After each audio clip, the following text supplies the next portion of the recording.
What up? It's skxllflower. Welcome to Producing Therapy episode 2. Today we're going to be talking about some stuff, but real quick, I just filmed this cool cinematic intro thing that I want to see if you guys like for the beginning of these videos.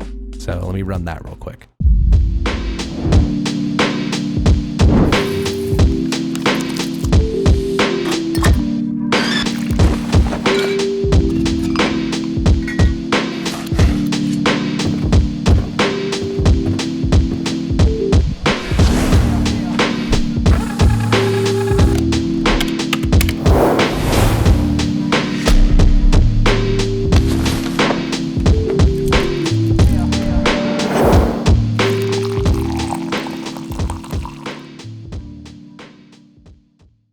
Into the video. I wanted to talk to you all about comparing yourself to people and how to measure your own growth. It's really difficult to tell just where you're sitting in terms of advancing through different stages of your development as an artist, especially if you haven't taken the time to really analyze, and not just the lens that you look at your music through, but also by which metrics you decide to do that with. More often than not, creative people tend to base their level of expertise by comparing their output to stuff that their friends have done, or just stuff that they listen to as a fan. And also, more often than not, that's probably the worst metric to base your own skill level off of. So I have this analogy that I like to use when talking about this topic. So let's imagine it like this. We all know that stupid cartoon trope where there's like a treadmill with some character on it and they're being motivated to keep running by like a chicken leg or something. So being an artist is kind of like that. You're constantly running towards some goal, whether that's like a certain style of mix down or a certain type of drums, or just like being able to make what you hear in your head, whatever it is. So every artist has that like chicken leg goal, and it's always going to be just like a little bit out of reach, and it feels like a crazy disproportionate amount of work to reach it. Like you almost always feel like you're just one or two tunes away from really cracking it this time, and then those one or two tunes come and go, and you realize you like actually have a bit further to go. So then you do that part, and then you keep going, then you realize again later that it's still one or two tunes away. You know what I mean? So after a while of that, you start to get really discouraged, and you start having those questions of like, I can't figure this out. Am I wasting my time? Maybe I shouldn't be doing this. Maybe I'm not good enough. Or like the self-doubt and the disappointment really start to creep in. And it leads you to that really bad mentality of like, well, all these other producers can do it. Why can't I?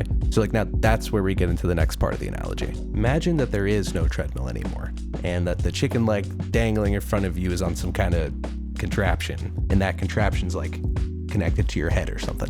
I don't know, just go with it. And also that like the whole music scene, like everybody in the industry is in some like big gigantic field somewhere, right? So there's all these artists and producers and singers and whatever there, all with the same type of chicken leg holding / dangling contraption attached to their heads too. Some of them have been running for years, others are just getting into the race now, and like everyone's at different distances from the starting line. And all of us, me included, we're all there trying to run a straight line all the way down to like artistic perfection or something. So if you see where I'm going with this, every artist has like a little chicken leg goal that's just out of reach for them too. Now, the problem with artists, again, myself included, is that we're really good at seeing how much distance that other artists have traveled, but we can't see their chicken leg holding device. We only see that these other people are booking it and they're getting so far, while we feel like we're not really going anywhere. It's like we're so intensely focused on our chicken leg, and we're only seeing that the distance from us and the chicken leg is not, it's like moving proportionately with how hard we're running. But everyone else, you see they're making actual progress. Like you see them going from point A to point B. So in this weird, very strange example, how would you actually measure how far you've gone in reality outside of the tunnel vision that you're experiencing? I mean, I think the best way would probably be to take like a quick second and stop the running for a minute, turn around and look back from where you came from. If I were to base my progress along the path against the progress that other runners have made, well, that would be pretty inaccurate, because they might be running faster at certain points, then slowing down, maybe they take a break, and then they're sprinting again. Whatever it is, there's way too many variables to use that as like an actual tracking point. So you can only get like a realistic measurement against like a stable variable. So like total steps, the position of the sun in the sky, or easiest of all, like just imagine you had like a GPS tracking thing, so you could check the route on your GPS watch or whatever, and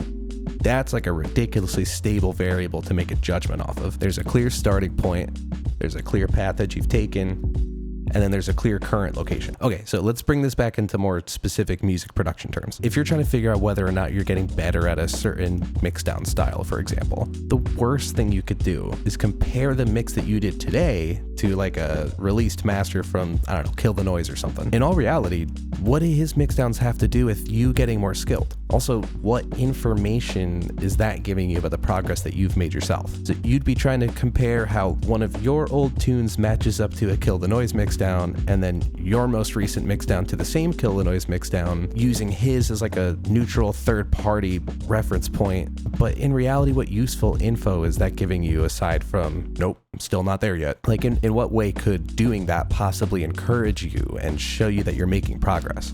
I mean, I guess you could kind of see the progression that way, but it's not going to make you feel good because the overall takeaway is still nope. And ignoring your own progress is like the quickest way to discourage yourself from continuing to learn. And I know like the people who are so intent on being mean to themselves will argue like, well, I want my mixdowns to sound like his, so why wouldn't I compare my mixdowns to his? And it's like, yeah, I'm not saying like never do A to B comparisons with another artist's work. Honestly, that's one of the most useful tools and learning resources that you could possibly have. But that's if you're trying to figure out like specific technical things like frequency balance or loudness or stereo width or that kind of stuff, you know? But what I'm talking about is like when you do it that way that brings your emotional response like into the negative. Like in order to learn and grow, you really have to be open-minded to the idea that you can improve. Like why keep doing something if you can't tell that you're getting better at it? So think about like, how do you teach somebody else to do something? They try to do it and then they do like a kind of bad job, and then you give them some encouragement and like a little bit of pointers to get them to the next step. So it shouldn't really be any different with yourself. A lot of times we forget that we're both teacher and student when making art. And the whole process is like up and down. You make good things, you make bad things. Some things work, some things don't, and then you try again.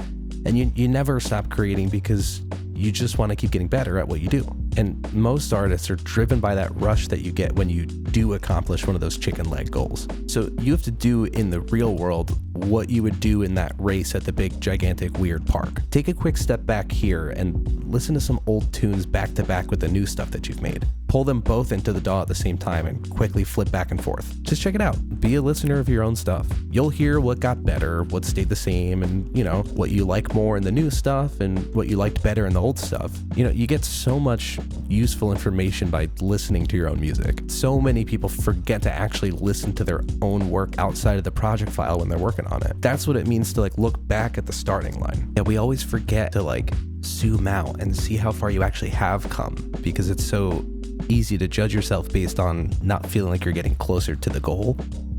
Meanwhile, you actually have ran so much distance. While you may not have felt it, you actually ran about 4 miles or so while trying to reach the chicken leg that's 2 feet in front of you. And then once you understand that, you start to understand why it looks like all those other artists are just getting better and better and better. You can't see what they're struggling with. You can't see what kinds of things they want to achieve that they can't figure out. If I were a betting man, I keep punching the mic. If I were a betting man, I'd be in the pot for $10K that your favorite artist, whoever it is, has between 5 to 10 at minimum unfinished work in progress tunes sitting on their hard drive of them trying to do something that they haven't quite nailed. Now, clearly, as the listener, you don't have any evidence of this, but I can almost guarantee you they're there. And those unfinished tunes, that's their chicken leg goals. So that's why you constantly feel like everyone else is just getting better and better and you're staying in the same spot. You don't have access to those personal private files of those artists. You're not really allowed to hear their failed experiments. So anyway, to wrap this all up, I hope that all makes sense. And I hope that it helps you adjust the way that you approach your own like self-analysis. It's really important to do stuff like this because with no amount of external validation will you actually feel like you're getting somewhere. People can tell you all day that you're cracked and you're just sitting there thinking,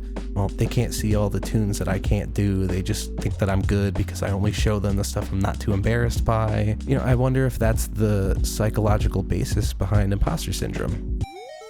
But yeah, so anyway, everyone's got a chicken leg goal, whether you see him or not, and so do I. All you can do is just keep trying, keep learning, keep breathing, keep practicing, and just treat yourself nicer. So yeah, if you're still here at the end of all this, thank you so much for taking the time to watch. And I really hope you got something from this episode that you can implement in your own creative process. And I'm super excited to see you again next episode. As always, if you have anything you want to hear my perspective on, please drop your ideas in the comments. Feel free to help me with some algorithm love too by dropping a like. And if you want to watch more producer therapy, the subscribe button's right there. So yeah, peace out.